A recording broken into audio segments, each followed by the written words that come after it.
Friends, स्वागत है आप लोग का एनसीईआरटी जोन में। क्लास 12th की हिस्ट्री डिस्कस कर रहे हैं। इस हिस्ट्री में हम लोग पार्ट 1 कर चुके हैं, पार्ट 3 कर चुके हैं। आप नहीं देखे तो प्लेलिस्ट में जाके देख सकते हो, सेम प्लेलिस्ट में है, मिल जाएगा आपको। उसके बाद पार्ट 2 हम डिस्कस करें जो कि मेडाइवल हिस्ट्री के बारे में है। तो इस पर्टिकुलर चैप्टर का इस पर्टिकुलर बुक का पहला चैप्टर है through the eyes of traveller. इस बुक का मतलब क्या है और इस बुक का आने का मतलब क्या है आपके किताब में, क्यों आपके किताब में ये चैप्टर आया, आपके बुक में जो सेकंड पार्ट है उसमें इस चैप्टर का क्या महत्व है। तो पहले वो इम्पॉर्टेंस बताता हूँ कि इस चैप्टर का आने का मतलब क्या है, क्यों आया।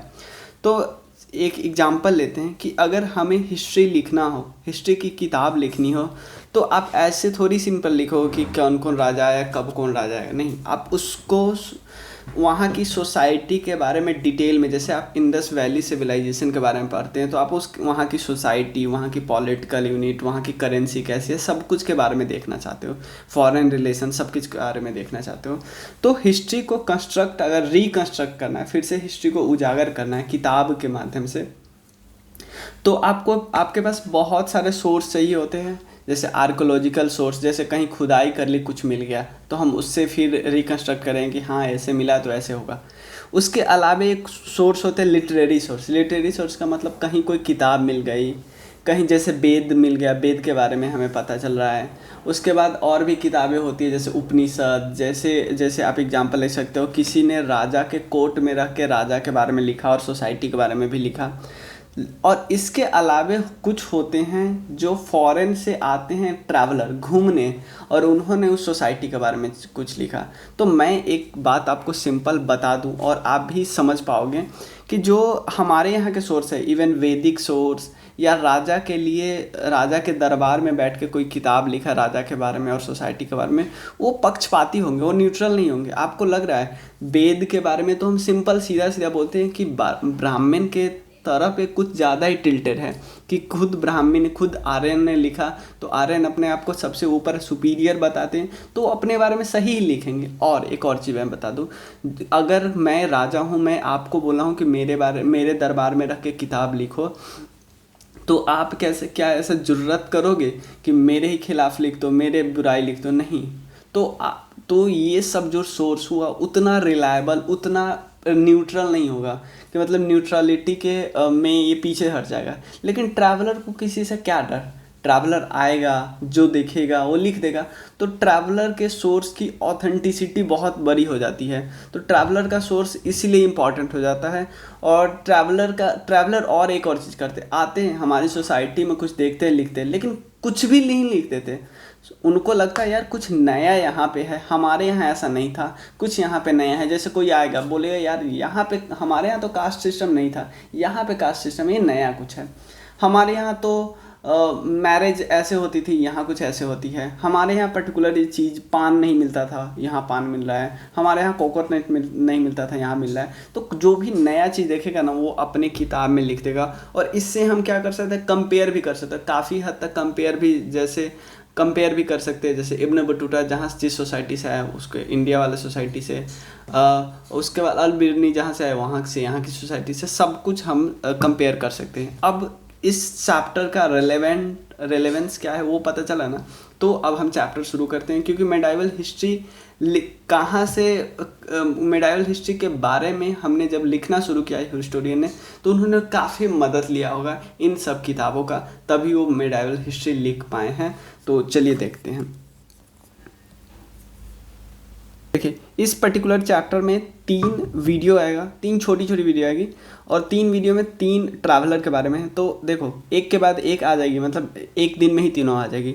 लेकिन आप देखो, मैं एक को एक में इसलिए बनाऊँ कि वीडियो भी छोटी रहेगी और तीनों को जोड़ने पर भी वही आएगी, क्योंकि आपको देखना होगा तो एक के बाद एक आ ही जाएगी। और 3 छोटी होगी कि मान लो आपको तीनों में से सिर्फ एक देखना है, वो भी लास्ट वाला देखना है, वर्नियर का देखना है, तो आप क्यों देखोगे, इतना क्यों बढ़ाओगे, आप सिंपल वो जाके देख लो। तो इसलिए मैं छोटी वीडियो बनाता हूँ, और ताकि आपको हेल्प मिल सके। और क्या कर सकते हो, आप इंस्टाग्राम, फेसबुक, टेलीग्राम पे जुड़ सकते हो, और आप कंट्रीब्यूट भी कर सकते हो। अगर आपको लगता है कि वीडियो अच्छा है और हमारी काफ़ी मदद हो रहा है, तो आप कर सकते हो, ताकि हम और इंफ्रास्ट्रक्चर अपना इम्प्रूव करें और ज़्यादा आपके लिए क्वालिटी वीडियो ला सकें। तो चलिए शुरू करते हैं। देखो, इस चैप्टर का नाम है through the eyes of traveller. तो इसमें सबसे पहले हम कुछ कुछ बेसिक बातें लिखते हैं, क्योंकि हमने देख लिया इस चैप्टर का रेलेवेंस कितना ज़्यादा है हमारे हिस्ट्री को ही बनाने में, वो देख लिया। देखो 1 to 4 चैप्टर है वो पार्ट 1 में है, तो हमारा इसमें पार्ट्स ऑलमोस्ट 5 चैप्टर है इस चैप्टर में, इस बुक में। तो देखते हैं सबसे पहले ट्रैवलर, क्या क्या कारण था किसी ट्रैवलर का एक जगह से दूसरे जगह जाने के लिए, क्या क्या कारण होते थे। पहला है women and men have travelled in search of work, काम के लिए जाते थे भाई, कहीं पे नेचुरल डिजास्टर हो गया भाग के दूसरे जगह जा रहे हैं। ट्रेडर हो सकते हैं, ट्रेडर जाते हैं। मर्चेंट हो सकते हैं, सोल्जर हो सकते हैं, प्रीस्ट हो सकते हैं, पिलग्रिम्स हो सकते हैं, या एडवेंचर के लिए जा सकते हैं, एक जगह से दूसरे जगह जाए, या हो सकता है काम के चक्कर में आए। ऐसे जैसे वर्नियर के बारे में बोला जाता है, वो काम के चक्कर में आए थे, उनको पता चला था, फिर उनको मुगल ने अपने यहाँ एज ए डॉक्टर रख लिया था। तो एक जगह से दूसरे जगह जाते हैं। देखो, दो जो विजिट और come to stay in a new land invariably encounter a world that is different. भाई आप जाओगे, आप एक जगह से दूसरे जगह जाओगे, आपको ऑब्वियसली डिफरेंट लगेगा ही, अलग फिजिकल एनवायरनमेंट लगेगा, अलग कस्टम लगेगा, अलग लैंग्वेज दिखेगा, अलग बिलीफ दिखेगा, अलग प्रैक्टिस दिखेगा कि लोग शादी को ऐसे प्रैक्टिस करते हैं, ऐसे इस भगवान को मानते हैं, ऐसे मानते हैं लोग, पेड़ों में भगवान को मानते हैं, जो ट्री में भगवान को मानते हैं। तो ये सब नई नई चीज़ें लोगों को दिखने मिलेगी। तुलसी का पूजा करते हैं, अगर कोई यहाँ पे आएगा तो देखेगा यार तुलसी को पूजा किया जाता है, तो उनको थोड़ा अलग लगेगा ना। उसके अलावा जैसे ही लोग आते हैं तो आने के साथ साथ क्या करते हैं, कुछ डिफरेंस को अपने अंदर अडॉप्ट कर देते हैं, कुछ डिफरेंस कुछ चीज़ों बताते भी हैं। जैसे मेनी ऑफ देम, जैसे मान लो एग्जांपल लेते हैं, आप गए, एग्जांपल है आप गए जेल में किसी कैदी के बारे में स्टडी करने कि इस जेल में कैदी कैसे रहते हैं। सोशियोलॉजिस्ट लोग काफ़ी ऐसे करते हैं। लेकिन क्या होता है, कुछ दिन बाद उस इन्वायरमेंट में रह के आप कैदी की तरह ट्रीट करने लगते और आप लिखना ही बंद कर देते। तो बहुत सारे हिस्टोरियन के साथ यही होता था कि जब वो आते थे तो ठीक था, लेकिन स्टार्टिंग में तो लिखना चालू करते थे, एक एक एक्टिविटी को देखते थे, बाकी वो इतने नॉर्मल हो जाते थे साथ रहते रहते कि उनको लगता ही नहीं था कि यार ये तो अनयूजुअल है, हम नहीं कैसे लिखें। तो यही होता था। तो 3 लोगों के बारे में हमें डिटेल में डिस्कस करना है। सबसे पहले डिस्कस करते हैं आज के वीडियो में हम अल बिरूनी के नाम से। अल बिरूनी, तो अल बिरूनी कहाँ से बिलोंग करते थे? अल बिरूनी बिलोंग करते थे, मैं आपको फिगर में दिखा दूँ, अल बिरूनी बिलोंग करते थे ख्वारिज़्म से, ठीक है। और उनको जब यहाँ से लेके गया, ख्वारिज़्म है उज्बेकिस्तान में, आपको पता है ना, यहाँ पे अरलसी किस किस के बीच में है, अरलसी किस किस में अभी प्रेजेंट में कजाकिस्तान और उज्बेकिस्तान के बीच में है ना। तो ख्वारिज़्म जो है वो किसके बीच ही होगा, ऑब्वियसली उज्बेकिस्तान में ही है। तो जब इनका घर था और प्रेजेंट है उज्बेकिस्तान में, यहाँ से आपको दिखाता हूँ ताकि आपको दोनों चीज़ें से समझ में आए। देखो, उज्बेकिस्तान में इसका घर था और जन्म वहीं पर हुआ 973 में। बहुत सारे लैंग्वेज का ज्ञान था, लेकिन ऐसा नहीं कि जब वो उज्बेकिस्तान में ही थे तो ही इतना लैंग्वेज का ज्ञान हो गया। संस्कृत का ज्ञान उनको तब हुआ जब वो इंडिया में आए। इंडिया में कैसे आए वो एक स्टोरी है बहुत इंपॉर्टेंट। इन्होंने किताब लिखी हो तो आपको पता है। अब होता क्या है, ख्वारिज़्म यहाँ पे इनका जन्म हुआ था। होता क्या है कि सुल्तान मोहम्मद, ध्यान देना, सुल्तान मोहम्मद जो गजनबी के हैं वो जाते हैं अटैक करते हैं। भाई आपको पता है जब अटैक करते तो क्या क्या ले जाते हैं, यहाँ से पैसे, मुद्रा, बहुत कुछ ले जाते हैं। इवन पता है बहुत सारे स्कॉलर को भी अपने राज्य में ले आते हैं। तो हम ऐसा नहीं बोल सकते कि बहुत प्यार से लाए होंगे, या हम ऐसा भी नहीं बोल सकते कि किडनैप करके या ज़बरदस्त ले आए हो। स्कॉलर तो स्कॉलर है, लेकिन कॉन्सेंट थोड़ी रहा होगा स्कॉलर का बहुत ज़्यादा हद तक कि मुझे ला रहा है, पर उनको तो आना ही पड़ा होगा ना। तो यहाँ से अल बिरूनी को गजनी ले आए। अब होता क्या है, गजनी एम्पायर था, उसको गजनवीद एम्पायर बोलते थे। तो जब उनको ले आए यहाँ पे, तो उसका ये एम्पायर ने क्या किया, क्योंकि यहाँ पे इंडस रिवर है, इस वाले पोर्शन पे कब्जा कर लिया, पंजाब वाले पोर्शन पे कब्जा कर लिया। कौन? गजनी ने। यहाँ पे भी गजनी ने यहाँ ख्वारिज़्म पे कब्जा किया ही, पंजाब वाले कब्जा पे किया। तो पंजाब वाले पे जैसे ही कब्जा किया तो ये थोड़ा पार्ट में नहीं आ गया, थोड़ा कॉन्टेक्ट में आ गया। यहाँ पे बताया गया है it was Ghazni that Al Biruni develop. And देखो, जैसे ही पंजाब गजनवीद एम्पायर का पार्ट आया तो अल बिरूनी कहाँ पे आ चुका था, गजनवीद में आ चुका था, गजनवीद एम्पायर में आ चुका था ना। तो उसको थोड़ा इंटरेस्ट वगैरह यार कि थोड़ा और इधर जाते हैं, थोड़ा पंजाब साइड में जाते हैं, थोड़ा इंडिया को इंटरेस्ट लेते हैं ताकि हम इंडिया के सब्जेक्ट, क्योंकि इनको मैं लाया भी क्यों गया होगा, कि अगर मान लो किसी स्कॉलर को क्यों उठा के लाते हो, ऐसा थोड़ी है आप उससे लड़ाई लड़वाएंगे भाई। उससे क्या करेंगे, दूसरे दूसरे जगह जाएंगे। जैसे मान लो कोई कोई एम्पायर, एक सेकंड बस रुकना, मान लो कोई राजा आया, एक एग्जांपल बता दो, कोई राजा आया आपके देश पे अटैक करने, आपके देश को कब्जा में कर लिया, लेकिन राजा को लोगों का एक्सेप्टेंस तब तक नहीं मिलेगा जब तक राजा लोगों के अंदर घुल मिलना चाहे।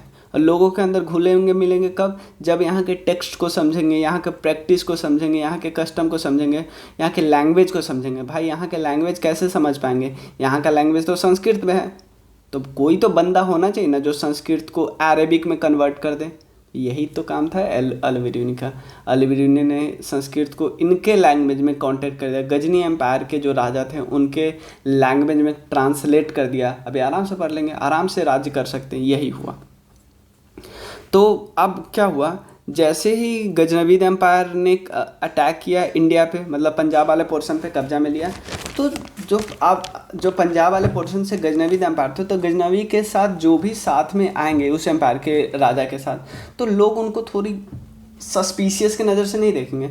तो लोग जो अल-बिरूनी को भी सस्पिशियस की नज़र से देखते थे, उनको लोग मिलते नहीं थे। लेकिन फिर भी कुछ ब्राह्मण के साथ मिल के उन्होंने काफ़ी स्टडी की, संस्कृत रिलीजियस की स्टडी की, फिलोसफिकल टेक्स्ट की स्टडी की, और कुछ खुद भी देखा। इनकी स्टडी करके तो इनको ट्रांसलेट किया, और खुद तो बहुत कुछ खुद में देखा सोसाइटी के बारे में, और उसने लिखा। जैसे सोसाइटी में किसी वुमेन के बारे में देख लिया, सोसाइटी में कास्ट के बारे में देख लिया, ये सब। अब उनकी किताब जो है किताबुल हिंद अर्नी, वो अरबिक में लिखा है। अरबिक पता है कहाँ का लैंग्वेज होता है, जो पूरा पर्शियन गल्फ से इधर जो कंट्री है सऊदी अरेबिया, उस सब का अरबिक का लैंग्वेज बहुत मतलब बहुत वास्ट है, बहुत वास्ट एरिया में है। इन सब में अरबिक ही बोला जाता है काफ़ी ज़्यादा। उसके बाद इनकी जो किताबें हैं वो टोटल 80 चैप्टर में लिखी गई है, और इसमें किस किस सब्जेक्ट पे, रिलीजन पे है, फिलॉसफी पे है, फेस्टिवल पे है, एस्ट्रोनॉमी पे है, मैनर्स पे है कि कैसे बिहेव करना चाहिए आपको, कस्टम पे है, सोशल लाइफ पे है, वेट पे है, वेट एंड विजन नहीं होता जो जोकने वाला होता है, किसी को मेजर करने वाला होता है, आइकॉनोग्राफी पे है, लॉज, मेट्रोलॉजी। और इसमें पता है इस किताब का थोड़ा सार अलग टाइप से है। पहले यहाँ पे क्वेश्चन दिया होता है और उसको थॉट दिया होता है, थॉट के रूप में आंसर, और फिर कंपैरिजन करते हैं कि इस पर्टिकुलर देश का इस पर्टिकुलर देश के साथ ऐसे बुक में कुछ समरी दिया हुआ है। तो Al-Biruni who wrote in Arabic probably intended his work for the people living along the frontier of the subcontinent. काम करना चाहते थे लोगों के लिए, तो नॉर्मल। और क्वेश्चन उठता है यहाँ पे एक बहुत इंपॉर्टेंट है, मेक सेंस ऑफ एलियन। सबसे पहले जब वहाँ पे इंडिया में लिखने आए अल-बिरूनी, क्योंकि गजनी एम्पायर उसको उठा के लाए थे, मतलब ले आए थे, और गजनी एम्पायर के जो राजा थे उनके कब्जे में पंजाब भी आ चुका था, तो अब डायरेक्ट कांटेक्ट में आ गए थे अल-बिरूनी और इंडिया, डायरेक्ट कांटेक्ट में आ गए थे।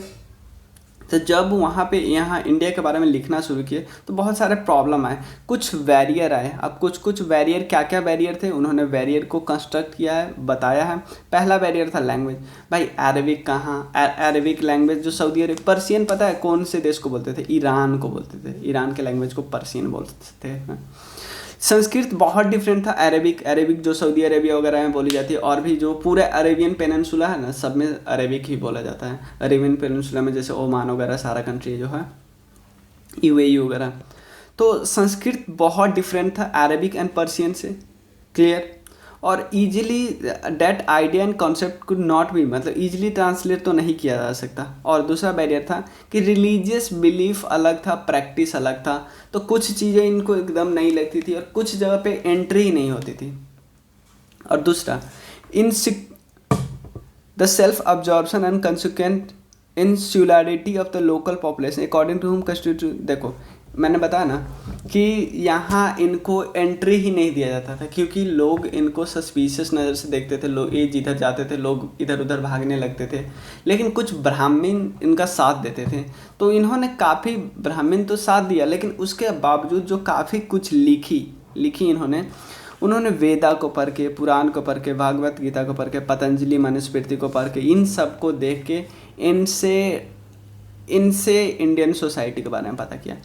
इसीलिए इनके जो लिखा हुआ है ना, इनमें भी काफ़ी कुछ हम ऐसा बोल सकते हैं, काफ़ी कुछ थोड़ा न्यूट्रल नहीं है। जैसे मान लो आप एग्जांपल देखो, आप अगर वेद से लिखोगे, वेद को पढ़ के अगर वेद के बारे में लिखोगे, वेद को पढ़ के अपने खुद से अपने लैंग्वेज लिखोगे, तो फिर भी वेद क्या था, थोड़ा ब्राह्मण की तरफ टिल्टेड था ना, ब्राह्मण की तरफ, ब्राह्मण को फेवर करता था। तो आपकी किताब में भी तो वो आ ही जाएगा।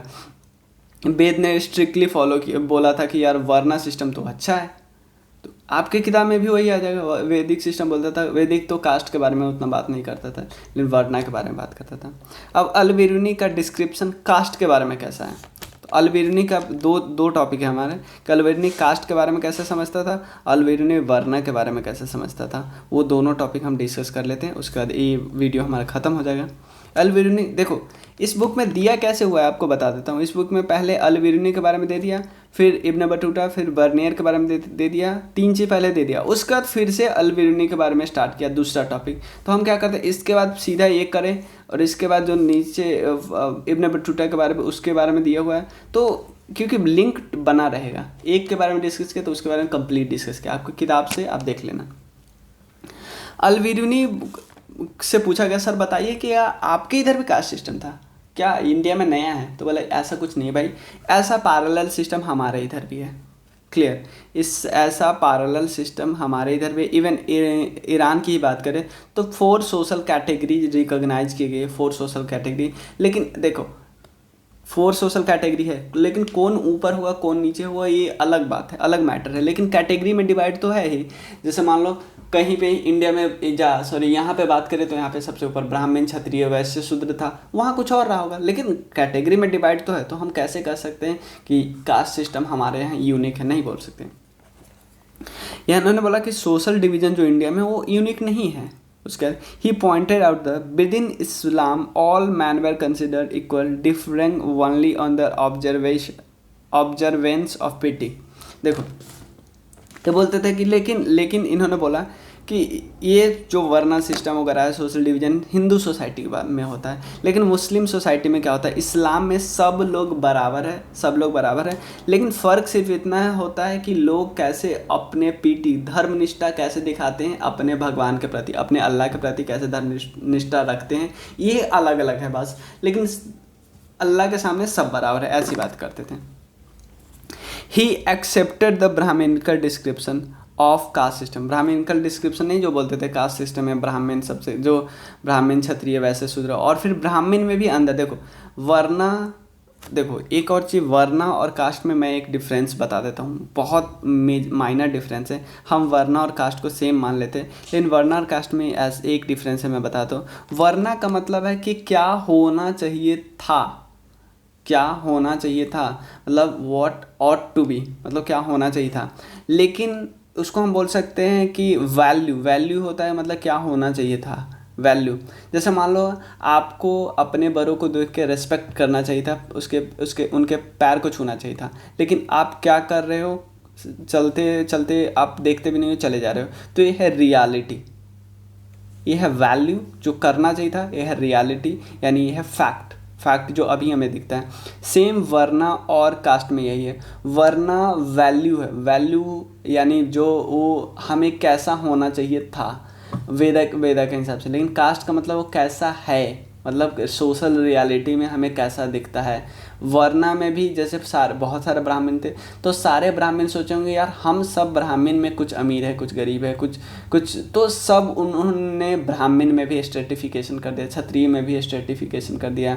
कुछ कास्ट नीचे से आई, पैसे आ गए, उन्होंने अपने आप को क्षत्रिय वाला कास्ट घोषित कर दिया, ऐसे होता है।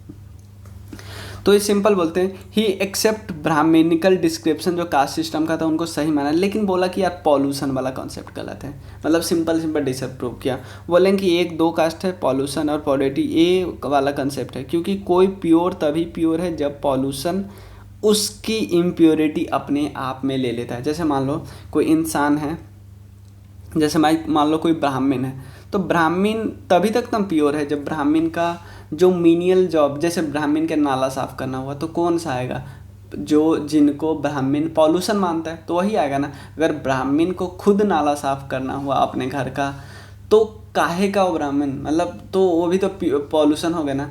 तो दोनों एक दूसरे के बिना रह ही नहीं सकते, और यही बात है। He remarked that everything that fall into the state of impurity strive and succeed the regaining और ओरिजिनल कंडीशन। देखो ये सिंपल एक सी बात बोलते थे, लेकिन ये हमारे इंडियन सोसाइटी में पॉसिबल नहीं था।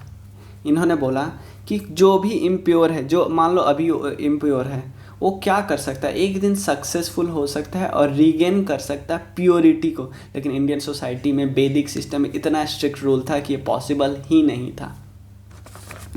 वहाँ पे यह बोला है कि पॉल्यूटेड जो होता है try to get out this condition और वन डे सक्सीड होगा और एक बार प्योर बन जाएगा, लेकिन इंडिया में पॉसिबल ही नहीं था। The conception of social pollution intrinsic to the caste system was according to him contrary to the, भाई ये जो प्रकृति का नियम है उसके सीधा सीधा खिलाफ है। प्रकृति ने सभी मानव को सेम बनाया, आप यहाँ पे कास्ट सिस्टम बता के अलग अलग कर रहे हो, किसी को सीधा बोलो भाई तुम सोशल पॉल्यूशन हो, तुम हमसे सोशल डिस्टेंस मेंटेन करके रखो, इवन कोरोना से पहले मतलब समझ रहे हो ना। Alberuni description of the caste system was deeply influenced by this society study of normative Sanskrit. देखो ये बहुत इंपॉर्टेंट वर्ड है, नॉर्मेटिव संस्कृत। नॉर्मेटिव संस्कृत का मतलब क्या होता है, संस्कृत तो लैंग्वेज है आप समझ लें। नॉर्मेटिव का मतलब होता है कुछ किताबें होती थी ना, वो नॉर्म्स बताती थी, नॉर्म्स। ध्यान दें, नॉर्म्स का मतलब क्या होता है कि ये सोसाइटी है, सोसाइटी में क्या होना चाहिए। नॉर्म्स मतलब इंसान जब सुबह जगे तो सबसे पहले अपने मम्मी पापा को प्रणाम करो, अपने बड़े को देखो तो रेस्पेक्ट करो, छोटे को देखो तो प्यार करो, वुमेन को देखो तो रेस्पेक्ट करो, और वुमेन को पर्दा में रहना चाहिए। ये सब बातें किसी सोसाइटी का नॉर्म्स होता है, तो और ये अलग अलग सोसाइटी में अलग अलग होता है। तो जो नॉर्मेटिव संस्कृत का मतलब है, जो उस समय वेदा में जो बोला जाता था, वुमेन को एंट्री नहीं होगी वैदिक पढ़ने के लिए या पढ़ाने के लिए, शूद्र को एंट्री नहीं होगी कोई सैक्रिफाइस के लिए, तो ये बात सब नॉर्म्स है। तो उन्होंने उसी संस्कृत जो लैंग्वेज की किताब थी, चाहे वैदिक हो या और भी किताब हो, वो संस्कृत की किताब से पढ़ के उन्होंने अपना लिखा। लेकिन उस संस्कृत की किताब एकदम हम ऐसे नहीं बोल सकते एकदम पूरा न्यूट्रल थी, नहीं भाई। वो संस्कृत की किताब ये नहीं बताती थी कि सोसाइटी में क्या चल रहा है, वो बताती थी सोसाइटी में कैसा होना चाहिए था। जैसे आप मनुस्मृति की बात करते हैं, मनुस्मृति के में बहुत सारी चीज़ें लिखी गई हैं, लेकिन कि वुमेन को ऐसे ट्रीट करना चाहिए, मर्द को ऐसे ट्रीट करना चाहिए, लेकिन वो ये बताया हुआ है, ये नहीं बताया हुआ कि उस समय सोसाइटी में क्या चल रहा था। वो ये बताता है कि सोसाइटी को कैसे बिहेव करना चाहिए। तो ये बात हुआ। नॉर्मेटिव का मतलब है कैसा होना चाहिए, कैसा रियल पे बात नहीं करता, वैल्यू पे बात करता है। उसका अल्वीरुनी वर्ना सिस्टम के बारे में क्या बोलते थे, वो बोलते थे कि सिंपल है, पहले कास्ट पे है ब्राह्मण, और ब्राह्मण को बोला जाता है कि कि ब्रह्मा जी के हेड से निकला हुआ है, कि प्रिस्ट का काम होगा, टीचर का काम होगा। क्षत्रिय जो है, क्षत्रिय वॉरियर और रूरल है, वो हाथ से निकला हुआ है। वैसे हो जो थाई से निकला हुआ है, जिसमें फार्मर, ट्रेडर और मर्चेंट होता है। शूद्र है वो पैर से निकला हुआ है। लेकिन इसके अलावा एक और कास्ट है जिसको इस वर्ना सिस्टम एंट्री भी नहीं दिया गया है, जो है दलित, जिनको आउटकास्ट कर दिया, जो लैट्रिन क्लीनर है, स्ट्रीट स्वीपर है, मतलब साफ़ सफाई करने की बात करते हैं। तो यही बात है इसके बारे में कि क्षत्रिय है जो कि हु वेर क्रिएटेड एज से फ्रॉम द शोल्डर से क्रिएट हुआ है, जो ब्राह्मण एंड द हैंड ऑफ ब्राह्मण the degree not much below the ब्राह्मण। क्लियर है, मतलब जो ब्रह्मा होता है ना, ब्रह्मा जी भगवान, उनको भी हम ब्राह्मण बोलते कभी कभी, ब्राह्मण। क्लियर। एंड द ब्राह्मण is only another name before the nature, highest part है यहाँ पे। ये बात सब है कि उसके बाद वैसे आता है जो थाई से बना है, उसका शूद्र आता है, उसके बाद ये आता है। नेक्स्ट वीडियो में हम डिस्कस करेंगे इब्न बटूता के बारे में, रिहला उनकी किताब है, उनके बारे में डिस्कस करेंगे। इब्न बटूता के बारे में नेक्स्ट वीडियो में हम डिस्कस करेंगे। आपको एक दिन में ही तीनों वीडियो मिल जाएगी, ताकि आप एक चैप्टर पूरा कंप्लीट करो। उसके बाद फ्रैंकोइस वर्नियर। क्लियर, तो हम डिस्कस कर लेंगे। उसके बाद हम डिस्कस करेंगे नेक्स्ट चैप्टर की भक्ति सूफी ट्रेडिशन। इसका भी नोट्स ऑलमोस्ट कंप्लीट है, कुछ फिगर बस ऐड करना है यहाँ पे, और ये सब डिस्कस करेंगे।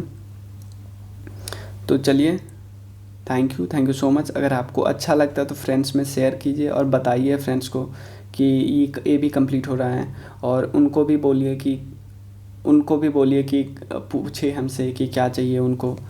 तो ऐसे ही थोड़ा और जितना लोगों के पास पहुंचेगा उतना मोटिवेशन हमें बढ़ेगा, ताकि ट्वेल्थ ख़त्म करने के बाद ट्वेल्थ का और किताब ऑलरेडी हो चुका है, लेकिन बाकी किताबें हम कंप्लीट करने का ट्राई करेंगे। तो चलिए, थैंक यू सो मच।